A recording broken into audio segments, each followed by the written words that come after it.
नमस्कार बंधुरा Dimpy with cooking चैनेले सबाइके स्वागत जानिए शुरू करছি আজকের রেসিপি। আজকে আমি তোমাদের সাথে শেয়ার করছি সরষে বাটা দিয়ে ভেন্ডি বা ঢেঁড়সের একটা রেসিপি। এই ভেন্ডি বা ঢেঁড়সের রেসিপিটা গরম ভাতের সাথে খেতে কিন্তু ভীষণ ভালো লাগে। যারা ভেন্ডি বা ঢেঁড়স খেতে পছন্দ করো না তারা এভাবে বানিয়ে দেখো, আশা করছি খেতে ভালো লাগবে। তো বন্ধুরা চলো ভিডিওটি শুরু করছি। এখানে আমি ভেন্ডি নিয়েছি, ভেন্ডি বা ঢেঁড়স নিয়েছি, ধুয়ে নিয়েছি। তো ভেন্ডি বা ঢেঁড়সগুলি আগে ধুয়ে নিতে হবে, না হলে কাটার পরে ধুয়ে নিলে পরে পিছলে পিছলে ভাব একটা চলে আসে। এই যে দুদিকটা কেটে নেব আর মাঝখানে একটা টুকরো করে নেব।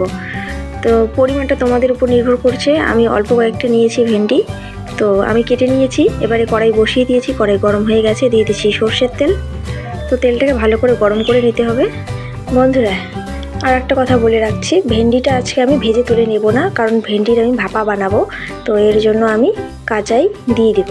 তেলটা গরম হয়ে গেছে, দিয়ে দিচ্ছি পেঁয়াজ বাটা, রসুন বাটা, আদা বাটা, শুকনো লঙ্কার গুঁড়ো, জিরে গুঁড়ো। ভালো করে মশলাটা ভেজে নেব। হালকা আঁচে ভেজে নিতে হবে, না হলে মশলাটা পুড়ে যাবে। তো বন্ধুরা আমার মতো করে কে কে রান্না করো অবশ্যই কমেন্ট করে জানাবে। আর আমার যদি ভিডিওগুলি তোমাদের ভালো লাগে তাহলে অবশ্যই একটা ছোট্ট লাইক করে দেবে, কমেন্ট করবে আর বন্ধুদের সাথে শেয়ার করবে, আর এভাবে আমার পাশে থাকবে। তো এখন দিয়ে দিচ্ছি একটু হলুদ গুঁড়ো। তো ভালো করে আবার নাড়াচাড়া করে নেব।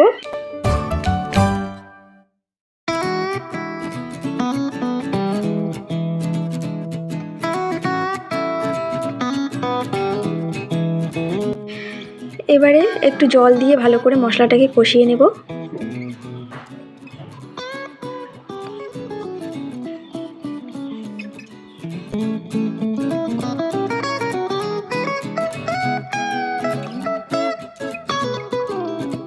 তো বন্ধুরা দেখো মশলাটা ভালো করে কষিয়ে নিয়েছি। এবারে দিয়ে দিচ্ছি কেটে রাখা ভেন্ডি বা ঢেঁড়স, দিয়ে আবারও নাড়াচাড়া করে নেব ভালো করে।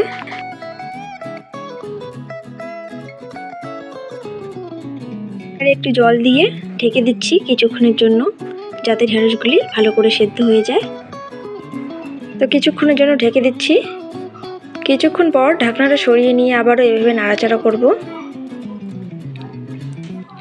তো বন্ধুরা দেখো ফাইনালি আমার ঢেঁড়সের ভাপাটা হয়ে গেছে। দেখো সব কিছু ভালোভাবে সেদ্ধ হয়ে গেছে। এবারে আমি অন্য একটি পাত্রে নামিয়ে নেব। তো বন্ধুরা আজকের রেসিপিটা তোমাদের কেমন লাগলো অবশ্যই কমেন্ট করে জানাবে। ভালো লাগলে লাইক, কমেন্ট আর বন্ধুদের সাথে অনেক অনেক শেয়ার করবে। যারা এখন আমার চ্যানেলটিকে সাবস্ক্রাইব করোনি তারা অবশ্যই সাবস্ক্রাইব করে রাখবে এরকম ভিডিও পেতে।